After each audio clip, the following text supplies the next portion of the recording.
اور جو کتاب میں نے اپنے رسول محمد صلی اللہ علیہ وآلہ وسلم پر نازل کی ہے، جو تمہاری کتاب یعنی تورات کو سچا کہتی ہے، اس پر ایمان لاؤ اور اس سے منکر اول نہ بنو،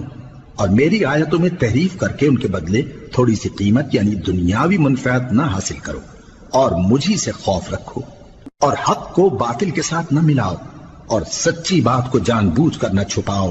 اور نماز پڑھا کرو اور زکوٰۃ دیا کرو، اور اللہ کے آگے جھکنے والوں کے ساتھ جھکا کرو۔ یہ کیا عقل کی بات ہے کہ تم لوگوں کو نیکی کرنے کو کہتے ہو اور اپنے تئیں فراموش کیے دیتے ہو، حالانکہ تم اللہ کی کتاب بھی پڑھتے ہو؟ کیا تم سمجھتے نہیں؟ اور رنج و تکلیف میں صبر اور نماز سے مدد لیا کرو، اور بے شک نماز گراں ہے مگر ان لوگوں پر گراں نہیں جو عجز کرنے والے ہیں، جو یقین کیے ہوئے ہیں کہ وہ اپنے پروردگار سے ملنے والے ہیں اور اس کی طرف لوٹ کر جانے والے ہیں۔